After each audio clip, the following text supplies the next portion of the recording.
Noten kli tachat haneh lekabel nitzotzot.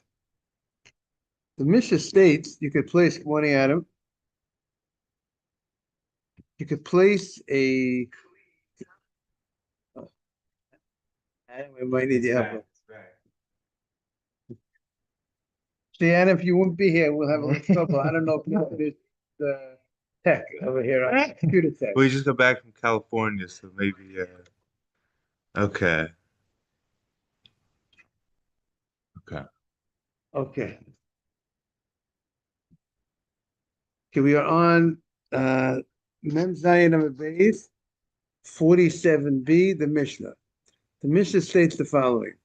Notnin Kli 47b in the article must probably what 47b2, 47b1, the Mishnah, right?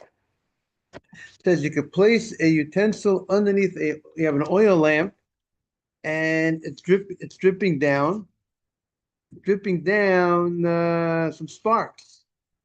So the Mishnah states you could place, this is 47b1, you could place a utensil under the lamp to catch the falling sparks. And the Gemara is going to indicate this is either before Shabbat, you would say it's no problem to do that. You're not doing anything on Shabbat, but even on Shabbat itself, I'm allowed to place this utensil down to catch the sparks. Now, I didn't touch the sparks with my hands. The sparks were caught by the utensil that I placed underneath the lamp on Shabbat. However, it's limited. I can't put the utensil that I'm putting down to catch the sparks. I can't put any water in the utensil. Why not? Because that water that I put in the utensil will extinguish the spark that's coming into the utensil. So therefore, I can only put the utensil there. It will go out. The spark to burn itself out and not be burned out by the water. Exactly. Because by the water, we say that's called extinguishing, and by going out by itself, I didn't extinguish. That's the natural life of the spark goes out.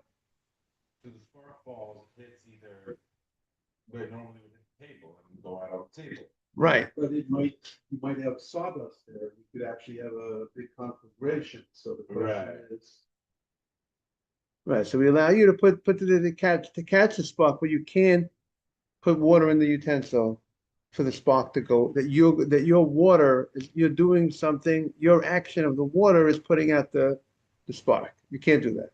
Okay, so if the spark is not the thing, the spark would fall and potentially start a fire. Correct. So by putting the thing, the spark would be metal tray, and you're hoping that it goes out of its own accord from the air and not having any more fuel. Right. But if you put the thing that it's going to fall into, that thing. If you put what? The utensil? The utensil is like an ashtray. Yes. It's used to extinguish because. But ashtray doesn't really extinguish. An ashtray just contains the fire. It doesn't do anything unless you. That's what I mean. It's like an ashtray. So you're saying when the sparks fall into the thing, it doesn't put it out. Right. It doesn't put it out. It's only holding it. It's only holding it in a state. So that's different than putting out because Yes. it's blocking from the Right. whatever that would have Protecting without extinguishing. Right. Exactly. Very good point. protecting from its life sources as opposed to killing it. Exactly. Not from. You're protecting it from acquiring more fuel. Right. From yeah. You want to send to the group that we're on. So now the Mishnah, the Gemara asked the following question. The Gemara says, how could you go ahead and put the utensil underneath the spark? So that utensil is a item you have a nice plate that you're going to use you're going to make this plate your ashtray, so to speak, right? We're putting it underneath. But what you're doing is when it catches that spark, that plate becomes mukseh, because that plate is now holding a muksa item. And when that plate becomes mukseh, that plate is not going to be able to be moved and used. Unless you need the space. Okay, Unless you need the location. but even if you need the location, there are certain types of mukseh that you can't move if you need the location. Like if you have a money on the table, you can't move the money because you need the place. If you have a hammer on the table, then you could move the hammer because you need the place. But if you have money, certain types of mukseh which you have no use for, that even if you need a place, you wouldn't be able to move it. So the Gemara is saying you're making something that was usable, non-usable. You're taking a plate, like placing it under the ash, the fire, and the spark that's coming down. So the Gemara's question is that should be a problem because you're not supposed to. The status of the You're plate. changing the status of the plate. Now, what's the problem of changing the status of the plate? Because some say it looks like demolition because you take something that was once usable and you break it from use. Only temporarily, but Motzei Shabbat is useful. That's true. Most sure about it'll be usable, but that's one understanding on why you can't go ahead and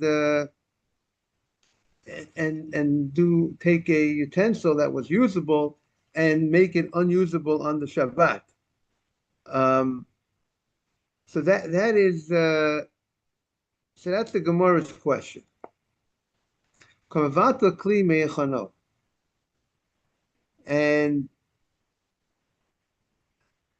now, and then the Mishnah, now the fact that the Mishnah says it's not a problem, it seems like a question of Rav Chisda. Rav Chisda said early in the Gemara, you can't put a utensil under a chicken to catch the egg because he says, because if you put the utensil under the chicken to catch the egg is mukseh, and then the utensil will become mukseh. Um, so the Gemara says, There's a difference between having an egg that you want and will want after Shabbat and a spark that you don't want today and you don't want tomorrow. okay, but the issue here is the Gemara is just saying that if the problem is the issue is are you taking utensil that's usable and making it not usable? Whether what you want you don't want, but that should not be playing a big role. The role should be is this a case of taking something that's usable and making it not usable anymore? So the Gemara says Amar Huna v'Rei Rabbi Yeshua nitzotot ein ben mamash. It's so though the sparks after they go out,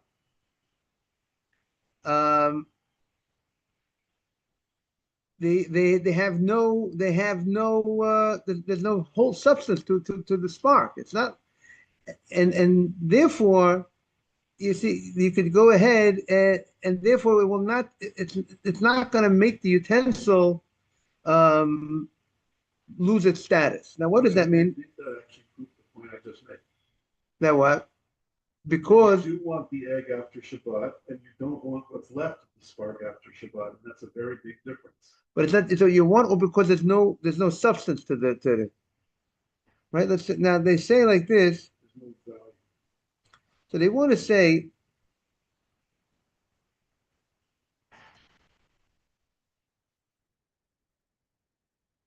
um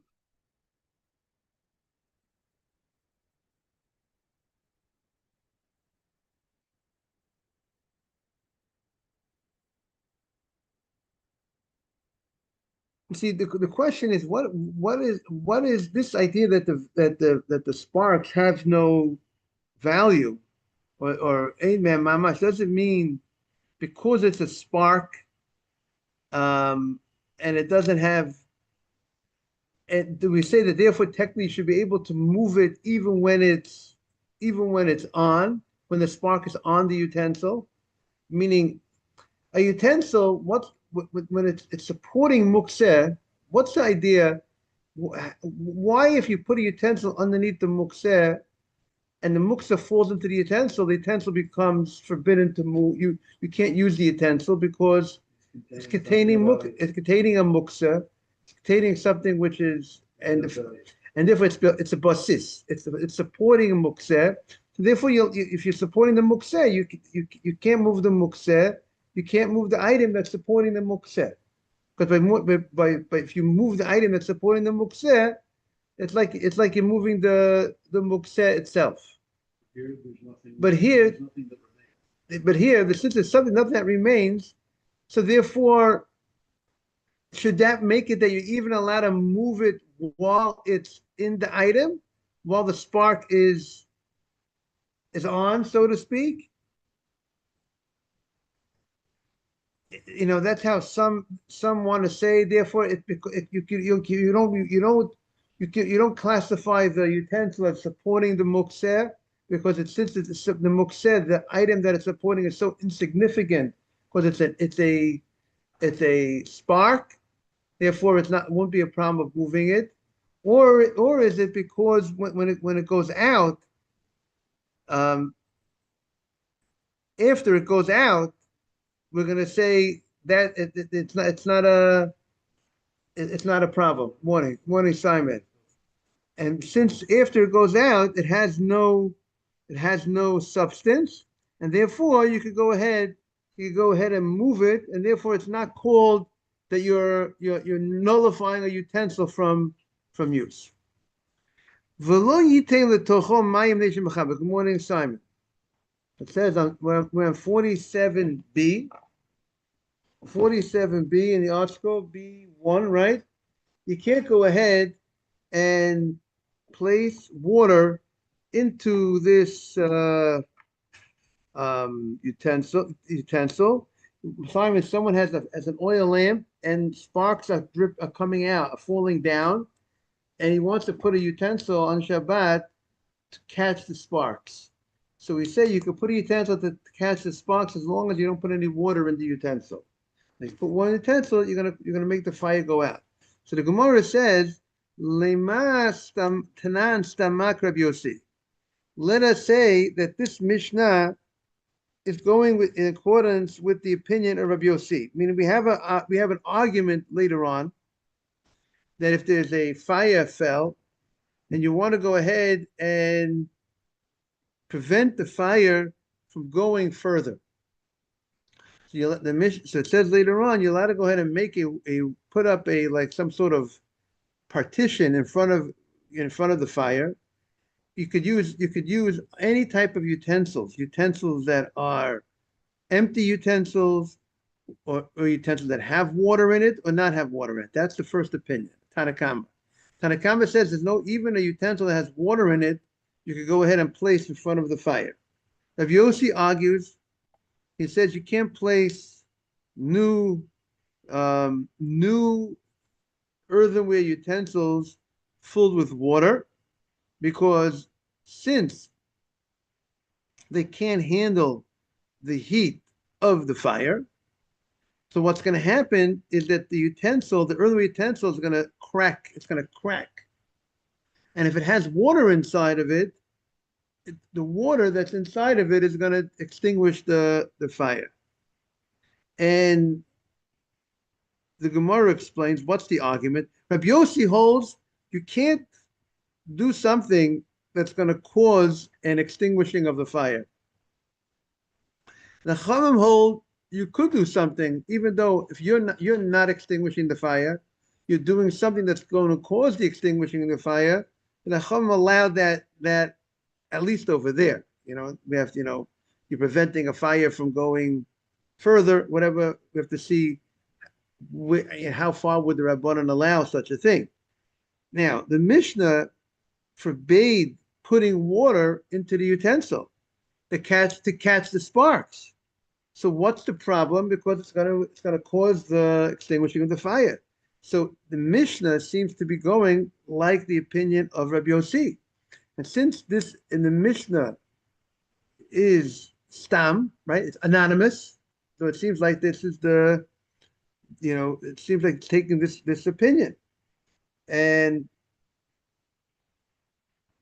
So that's what the Gemara says. So the Gemara says, "V'tizbara, do you think that our Mishnah is the opinion of Yossi? Ema de Rabbi Yossi b'Shabbat. Maybe the only time Rabbi Yossi says that there's a problem to going ahead and placing a utensil to catch, that a earthenware utensil in front of a fire, piling up the earthenware utensils, even if filled with water. Rabbi Yossi says that the problem when it's filled with water, maybe that's only if you're doing it on Shabbat. But the Erev Shabbat, but our Mishnah is talking about even Erev Shabbat. In other words, you're creating on Friday a muktzah item on Shabbat. Well, here the Gemara is referring to more taking out the fire on Shabbat, right? Now You're saying here you can't put water into a vessel under a flame. On no, Friday right. No, here because the out. you make fire on Shabbat. Let's clarify the two cases. Our Mishnah says the Gemara's understanding now. Our Mishnah allows you to go ahead and put a utensil, right? Like I said, without water, right? You can put a utensil on Friday because you're allowed to put a utensil on Saturday. Let's look at the language over here. Rabbi Yossi, what was Rabbi Yossi? Rabbi Yossi, our Mishnah, Rabbi Yossi, let's see. Rabbi Yossi says that you can't go ahead and extinguish. Rabbi Yossi was talking about you can't put the utensil with the water that will block the fire from going further. That was talking about Shabbat. Right. But Friday, if you want to put a utensil with water, and then if there's a fire coming, there's a fire on Friday. If you want to put a utensil with water to stop that fire from coming, we don't find Rabbi Yossi says that the Gemara's understanding that he would allow you to put a utensil with water in front of a fire before Shabbat. Only problem is on Shabbat itself. But our Mishnah, the Gemara is going to say that does not allow you to put a utensil with water to catch the sparks. Our Mishnah is is even referring to Friday. Because you are going to create, you're almost certainly going to create a muktzah item on Shabbat, because once the spark hits the water, you've made that plate unavailable to you on Shabbat. But the Gemara said that they're not worried about. Remember, the Gemara says that you could go ahead and place a bowl, an empty bowl without water. So we're not worried about. The Gemara addressed the issue. It's not knocking out the plate from use. The Gemara, it's not. To the extent that you don't want water to put out fire on Shabbat. Morning, Asaf. When you put water in an item, in a vessel on Shabbat, and the spark comes in there, does that plate become muktzah on Shabbat? No, the same way if you put an empty bowl and it catches the spark, the Gemara said it's not an issue of knocking out the plate from use. Okay. It's not So I don't understand why we're not allowed to put water into a vessel on Friday in the hopes of putting out fires on Shabbat. Right. That's what the Gemara is showing, that they're not. You can't compare this case and that case. They're not in sync, because our Mishnah is not allowing you even to put the bowl of water on Friday to catch the spark. Why? Why? That's the Gemara's question. So don't tell me the Gemara says that the reason why you can't do it is because of Rabbi Yossi's opinion that doesn't allow you to put the vessel filled with water in front of a fire, that fire is coming, because he only says that on Shabbat itself. But he would allow you Friday afternoon, late Friday afternoon before Shabbat, if there's a little fire going, if you want to put a utensil with water in front of it, and when the fire would reach it, it would the utensil will crack open and it will take out the fire, we don't find that he will have a problem. That's what the Gemara is saying. Maybe we could say Rabbi Yossi has a problem on Shabbat, but just like a guy goes ahead and you put on a net, right? You're not allowed to put on a net out on Shabbat to hunt, right? But you're allowed to put out the net before Shabbat, right? You don't put out a mousetrap on Shabbat. The person can put out a mousetrap before Shabbat, right? The Mishnah allows you to put a net out on Friday? I mean, the Mishnah doesn't say that, but that's just we're allowed to. We're allowed to put out a net on Friday to catch animals. Mishnah says you can't put out water on And, Friday? and this Mishnah is indicating that you can't put the bowl to catch the spark on Friday. The bowl with the The water. bowl with the water, yes. It's not the Right. bowl that's the problem. Yeah, it's a bowl with the water, right. So that would be in contradiction to the net on Friday. It'll be contradiction. Net on Friday, it'll be contradiction. Right, exactly. So how does the Mishnah resolve? Right, that's what the Gemara said. Tisbra, you want to say that our Mishnah lines up with Rabbi Yossi, who allows you to put who forbade you to put the earthenware utensil with water in front of the fire. Rabbi Yossi Shabbat. Maybe Rabbi will only find that Rabbi Yossi said logically. We only found that he said that on Shabbat would be an issue to put the utensil. It's the same problem with putting a timer on Friday that's going to turn the light on or off on Shabbat. Same problem. So a timer, you go ahead and you did nothing on Shabbat itself. You timed it before Shabbat, and many people do use timers for lights, right? They have a Shabbat clock that goes on. Moshe Feinstein wasn't a big fan, by the way, but for other reasons, maybe for the honor of Shabbat morning, you shouldn't but he shouldn't be. He's not a big fan of timers for lights, but a lot of the world does use timers, set timers for Shabbat.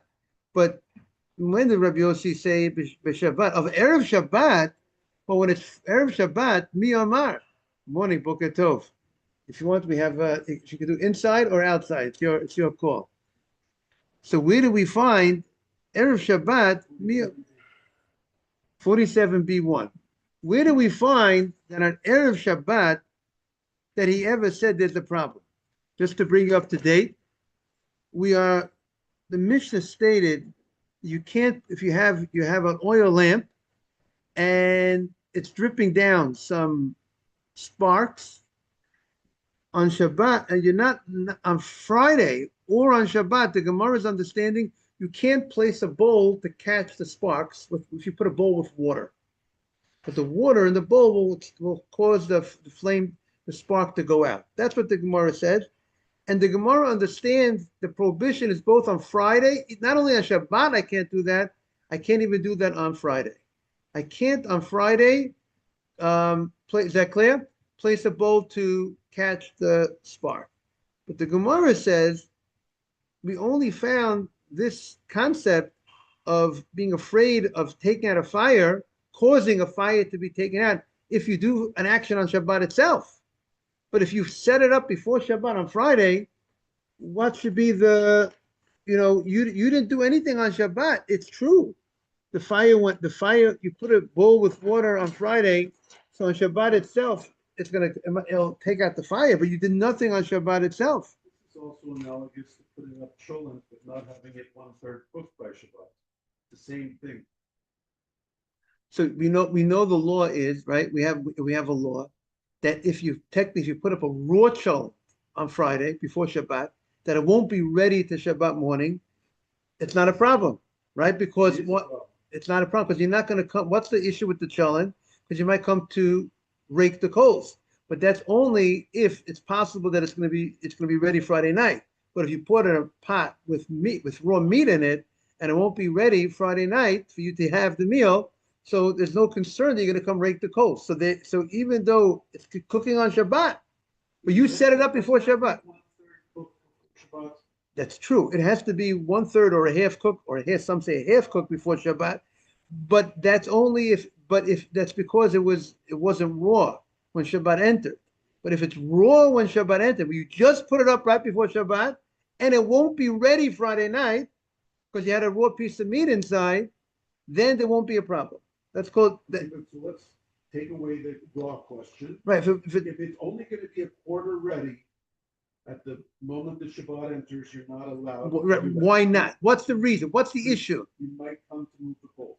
Because you might come stoke the coal. So what here? Right. So here the question is, what would be the allowance that I should go ahead?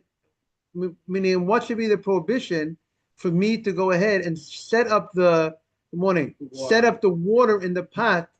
I'll pick a pot Maybe you're and gonna what come to move the pot with the water in it. to on the catch Shabbat fire. itself. Right. Maybe. Okay, Sparks okay, Might be falling to the left of the pot and you move the pot. okay, Because you have water in the pot. okay. Usually I presume you could put the bowl directly. You're saying it's hard to know where the sparks are flying, but usually it's only a limited area that the sparks could go. So if you're take a nice large pot, you could really pretty much. I still don't understand the contradiction, putting out a net on Friday to catch fish on Shabbat. We said you could put out a net on Friday to catch animals, right? Put out a mouse trap. We said on Friday afternoon. You can't put it out on Shabbat itself. And usually the general rule is we don't forbid you to do things on before Shabbat. The problem is when you do an act on Shabbat itself. That's it. You can't do work on Shabbat. You can do work on Friday. Okay, but there's certain things like Nathan points out. There's certain things the rabbis sometimes will say don't do on Friday because you might come lead to a problem on Shabbat itself, right? Nathan said if you put up a pot of food and it's less than a third or a half, more strict. Some say you should be, if it's not half ready before Shabbat, there's a concern you might stoke the coals, right? If you put it on an open flame and the flame is not covered, right? You might come stoke the coals. So there are because maybe there'll be an issue on Shabbat itself. But the Gemara is trying to compare this case to the general cases. The general cases is we don't forbid doing things on Friday as long as he did it before Shabbat. We can understand. Don't put a bowl with water on Shabbat to catch the spark, and that water, the bowl of water, is going to take out it's going to take out the spark. It's going to be causing the fire to go out. But if you put the bowl before Shabbat to catch the spark, right? Todd, they got their name right. If I put with before Shabbat, I'm doing it before Shabbat. I did nothing on Shabbat. What do you want from me? I didn't do anything on Shabbat. What's the problem? So that's what the Gemara is trying to. Now Nathan is suggesting maybe if you put the bowl with water before Shabbat, maybe there'll be a problem on Shabbat. And we're going to see the Gemara is going to say is going to be a concern. We're going to see what the concern is going to be. So the Gemara says, "Aim with Tisra, the aim of the Amar Rabbi Yossi Shabbat. I can't put a pot with water to block a fire that's coming on Shabbat. But Erev Shabbat miyama, where did he ever say that Erev Shabbat you can't put a bowl with water to block a fire from coming? The Gemara says, "V'chitem hachin nami b'Shabbat." And if you're going to tell that our Mishnah, the Mishnah is concerned that the Mishnah says you can't put a bowl of water to catch the sparks is only on Shabbat, but that's not true. Fatani, we learned in a Braita. Noten kli tachataner. You could put a empty utensil which contains no water under a lamp, the kabel nisotot b'Shabbat, to catch the sparks. On Shabbat, I could put a bowl that has no water in it just to catch the sparks, just that the fire shouldn't go over, shouldn't ruin the tablecloth, shouldn't ruin, I'm just catching it. I'm not doing anything. I'm not putting out the fire, right? Like we said before, you put an ashtray, not that you schmuck ashtray, people usually go like that in an ashtray, right? That's the problem. But what about if you put the thing, let's say on Yom Tov, right? If a person has you took a fire from an existing fire, and now you put that down, it goes out by itself, right? You don't put it out. So the Gemara says, so what's the Vatanya? We learned in the Braita, you could place a utensil under a spark to catch the spark on Shabbat. Certainly you could put a utensil to catch a spark Erev Shabbat, set it up before Shabbat. However, v'lo yitel toch hamayim. I can't put water into this utensil on not only I can't put water in the utensil on Shabbat itself, even on Friday. Because if I do that, it's extinguishing the fire. Me'erev Shabbat, I can't even put the bowl with water to catch the spark on Friday. I can't do that. Because if I set it up on Friday to catch the spark with a bowl of water underneath the oil lamp, it's going to be working on Shabbat also, the bowl with the water to extinguish the fire. Certainly I can't set up the bowl with water on Shabbat itself to catch the spark. So the Gemara wants to understand what's the difference. So the Gemara says, Elo Amar Rav Ashi. Again, what's the question on the table? Why is it worse to put a bowl with water on Friday why can't I put a bowl with water on Friday to catch the spark? Right? I'm putting the bowl with water. I mean, the Gemara understands I can't put the bowl with water on the Shabbat itself because that will be in line with Rabbi Yossi. But why? But why can't I do it on Friday? So the Gemara, Elam Rav Ashi, the Gemara says no proof that our Mishnah holds like Rabbi Yossi. Maybe our Mishnah holds like the Chachamim, that you could go ahead on Shabbat itself and put a bowl of water, a utensil, an earthenware utensil with water. If a fire is coming, you want to prevent the fire from going further, you could put a utensil containing water inside the utensil, and you could do that, according to Chachamim. But why over here you can't do this? A shiny hacha over here is different, and they mekarev et kibuyo. Because when you put a utensil with water that's catching the spark, that's much more directly taking out the fire. Meaning the same way, if I go ahead, if there's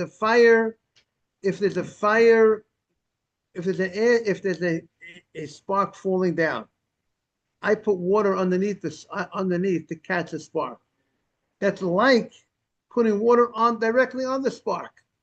The same way, if I can't take water and throw it on a fire, so if I go ahead and I put something underneath a fire that's coming, and it's gonna go out immediately when it falls into this bowl of water. That's similar to tantamount to me extinguishing the fire. Are you allowed to pour water onto your table or tablecloth on Shabbat without a plea? Meaning what? There's a fire coming, you're saying? You think that the sparks are going to start coming in a minute, so you wet down your table or your tablecloth. Right. So according to this, again, we'll have to see what the halacha says. According to this, that's not happening so fast. It's going to take the time I put the water in until the fire comes is a lapse of time. But here, the fire goes directly into the water. When the fire falls, that's called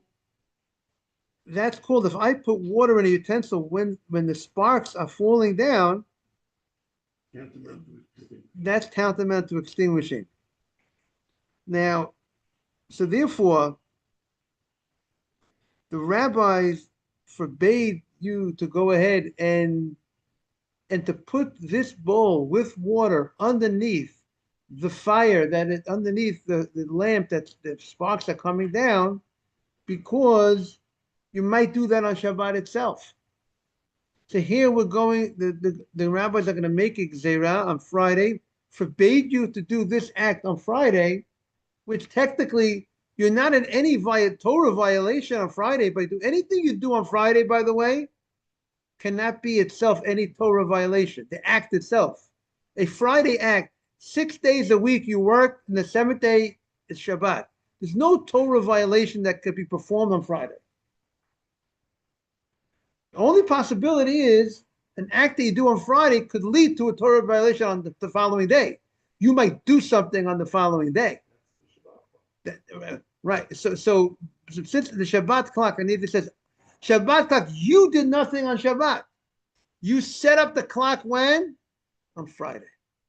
And therefore, in general, it's not an issue. But in certain cases, the rabbi said we have to even forbade certain actions on Friday, rabbinically.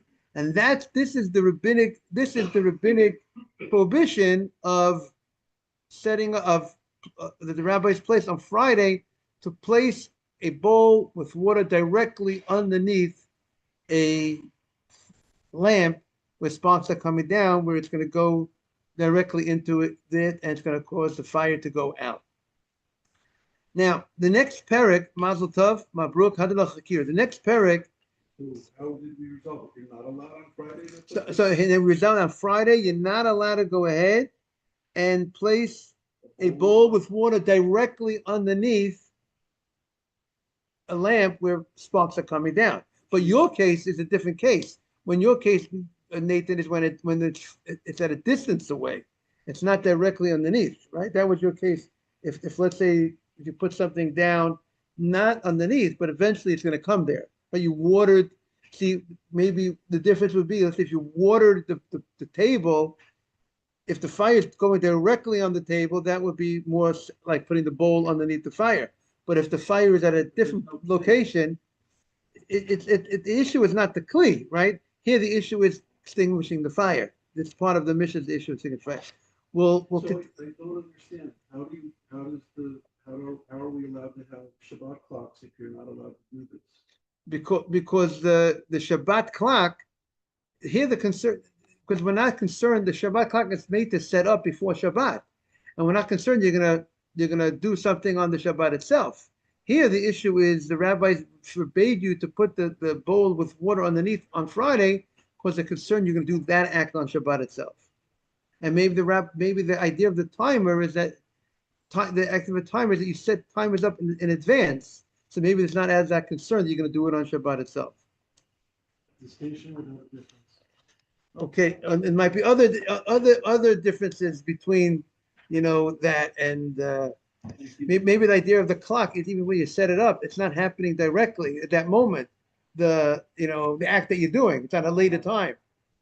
But safety would come before, like the clock that you might move around Shabbat, safety doesn't come before. Yes, very good. So obviously, if it's a question of saving somebody's life, but here it's not. The issue here is not a question of safety of life. There's only a question of safety of money. It's a money issue. Yeah. Right. So it is now. We're talking about a situation where there's no danger of life. If there's danger of life, it's a different story. You know what I'm saying? There's that the fire could spread and someone will not be able to be evacuated and then someone could, that's when we're not talking. That's a different story. Yeah. Todd, thank you for coming. Beautiful. You made the move. But here it's the next week we're going to be, Friday is going to be Yom Tov. So maybe if Thursday next week might have the status of Friday. So maybe we could try to encourage everyone to come on Thursday. It's Erev the Chag. But if you can put it to your calendar, then because next week is unique, it's Thursday. But I need you to recruit. I get you guys. We need development. Okay, marketing, nonprofit. Have a great day. You too.